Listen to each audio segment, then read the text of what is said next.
Bonjour à toutes, bonjour à tous. On va corriger maintenant l'application sur la corrélation. Nous avons plusieurs unités d'œuvre qui sont candidates pour un même centre. On a vu ainsi qu'on avait le nombre de produits fabriqués, la matière première par exemple, qui peuvent expliquer pourquoi les charges indirectes peuvent être amenées à augmenter ou diminuer. Alors pour calculer ce coefficient de corrélation, on peut procéder de plusieurs manières. La manière la plus classique, c'est d'utiliser la formule que vous avez vue certainement en cours de statistique, qui nous dit la corrélation, eh bien, c'est jamais que le rapport entre la covariance XY divisé par la variance de X au carré fois la variance de Y au carré, le tout sous sa racine. Voilà, c'est la formule classique. On va le faire une fois. J'aurais tendance à dire que c'est pas forcément ce qui est le plus amusant à faire. Alors pour ceci, on peut travailler avec un tableau, tel que celui que je vous ai préparé. Dans celui-ci, j'ai déjà installé le nombre de produits fabriqués, ce qui sera la variable X pour nous, et puis la manière dont les charges indirectes, que je vais appeler Y, vont être amenées à varier mois par mois. Pour pouvoir mettre en place ma formule, j'ai besoin de plusieurs éléments. J'ai visiblement besoin de connaître déjà la moyenne de X et la moyenne de Y. Et puis je vais également avoir besoin de faire des différences entre chaque XI et la moyenne de X, entre chaque YI la moyenne de Y. Ça c'est pour pouvoir obtenir la covariance. Et je vais avoir besoin également de pouvoir calculer ces mêmes éléments en les multipliant et en calculant leur carré. Les carrés étant pour le calcul des variances. Alors je vais commencer par calculer la moyenne. Alors pour ceci, Excel me donne des formules, j'aurais tort de ne pas les utiliser. Donc au niveau statistique, dans un premier temps, je vais chercher la moyenne.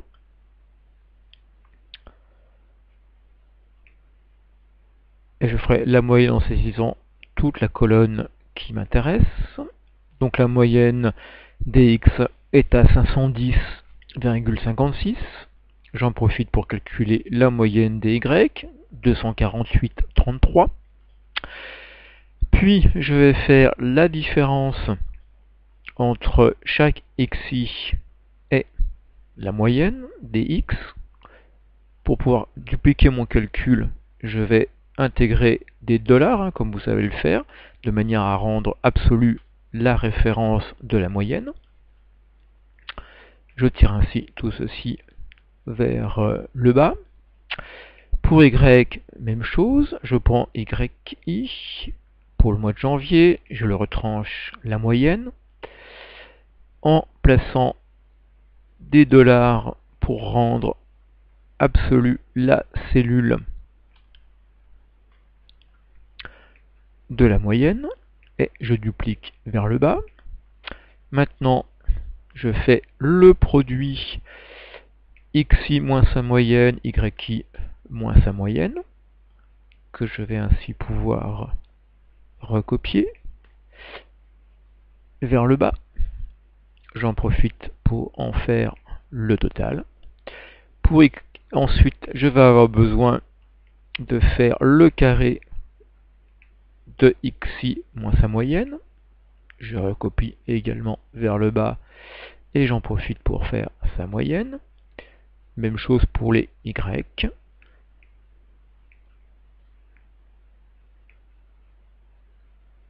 Et j'en calcule le total. Voilà, j'ai mes xi carré, j'ai mes yi carré, j'ai mes xy, donc la version grand format.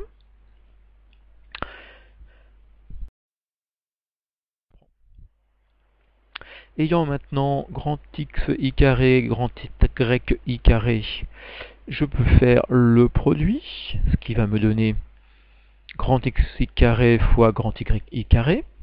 Et puis ceci étant fait, ça y est, je peux calculer mon coefficient de corrélation.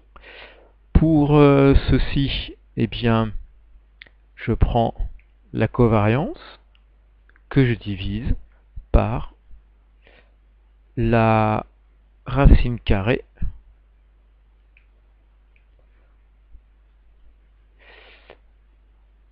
de xi, grand xi carré fois grand xi carré. Ce qui me donne un coefficient de corrélation à 0,95, etc. Plus on va être proche de 1 pour ce coefficient de corrélation, plus on va pouvoir dire que on est face à une corrélation étroite. Ça, c'est la première méthode pour le calculer. Alors là, on est sur quelque chose qui porte sur à peine quelques mois.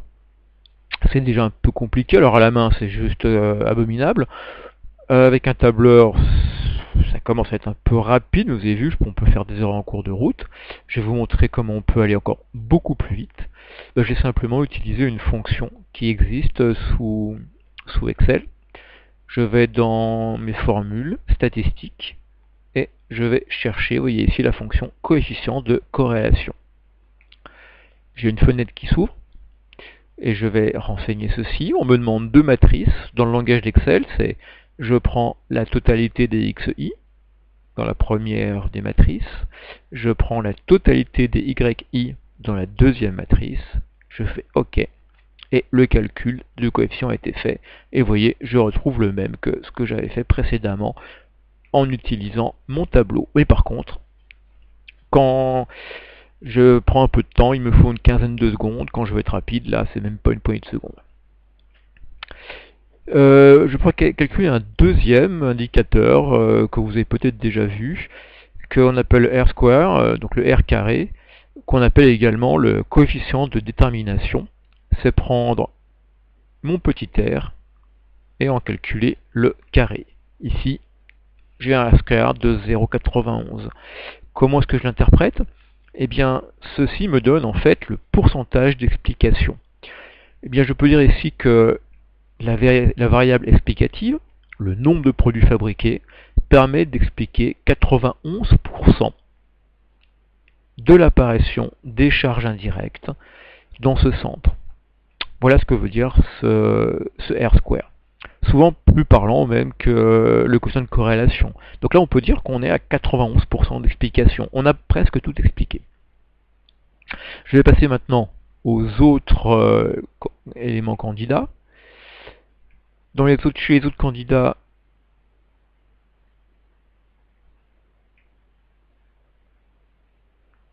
un, 2, 3, 4, 5...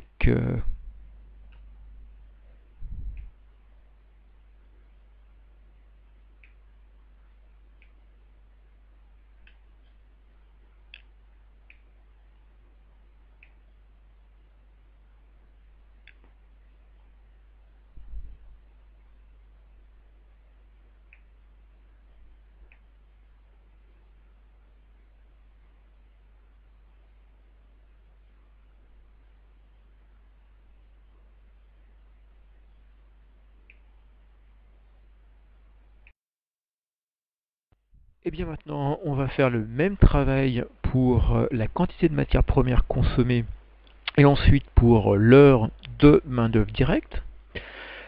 Alors, pour la matière première consommée, cette fois-ci, je n'ai gardé que mes informations sur la matière première consommée mensuellement et la charge indirecte de chaque mois. Et je vais directement faire mon calcul sur Excel. Après tout, cet outil existe, autant l'utiliser. Donc je vais de nouveau me chercher la fonction coefficient de corrélation. Je rentre la quantité mensuelle de matière première consommée dans la première matrice. Je rentre la charge indirecte dans la seconde matrice. J'ai un coefficient de 0,98 supérieur à celui rencontré dans l'unité d'œuvre nombre de produits fabriqués. Donc là, visiblement, la matière première consommée est un peu plus explicative. J'en profite pour calculer le coefficient de détermination, le R carré, où cette fois-ci je suis à 0,97, c'est-à-dire que 87% de l'apparition des charges indirectes est expliqué par le niveau de la matière première consommée. Donc là, on est face à une unité qui est meilleure que la précédente pour notre centre d'analyse. Deuxième calcul, celui-ci portera sur l'heure de main-d'œuvre. Comme précédemment, je vais utiliser ma fonction coefficient de corrélation. Première matrice, hop, je mets le nombre d'heures travaillées mensuellement par la main-d'œuvre directe. Matrice 2, je vais mettre les charges indirectes mensuelles. Mon coefficient est de 0,94, plus faible que le précédent. Donc visiblement, le coefficient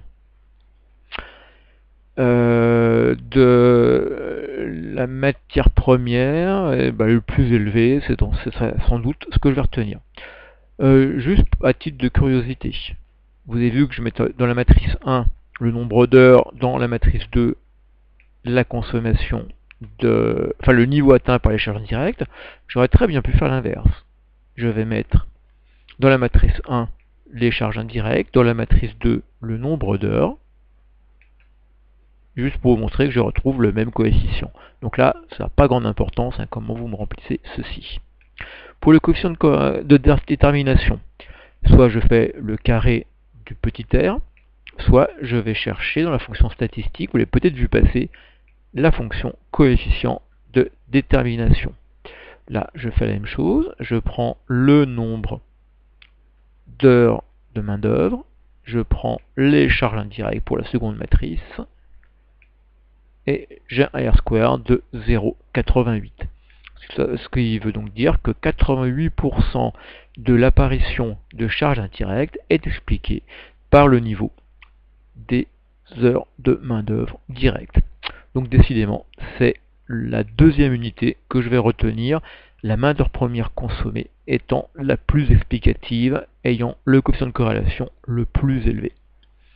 Voilà, ça c'est un outil qui est utilisé très classiquement lorsqu'on est face à un choix d'unité d'œuvre, parce que c'est le plus délicat. Si vous vous trompez d'unité d'œuvre, ça peut avoir une influence très importante sur la répartition des charges indirectes que l'on rencontrera par la suite. Notamment, on risque d'avoir ce qu'on appelle des phénomènes de subvention d'un produit par rapport à un autre. C'est-à-dire que du fait d'une erreur dans le choix de l'unité d'œuvre, un produit va supporter beaucoup plus de charges indirectes qu'il ne devrait, et ceci au plus grand bénéfice des autres. Donc pour pouvoir déterminer notre unité d'œuvre, je dirais il y a soit la logique pure et dure, combinée un peu d'expérience, on sait que dans un atelier où il y a beaucoup de machines, l'heure de fonctionnement des machines risque d'être très explicative. Si c'est un atelier où certes il y a des machines, mais où celles-ci ne fonctionnent que parce qu'il y a de la main-d'œuvre qui travaille, et quelquefois cette main-d'œuvre travaille même sans les machines, on se dit qu'a priori l'unité d'œuvre, main-d'œuvre directe, serait plus appropriée. Puis quelquefois, c'est un peu trop compliqué de pouvoir utiliser simplement la logique, et on va passer par ce petit outil statistique finalement très simple, vous avez vu sur Excel, mais qui peut rendre de très très bons services. Voilà, je vous remercie de votre attention et à très bientôt.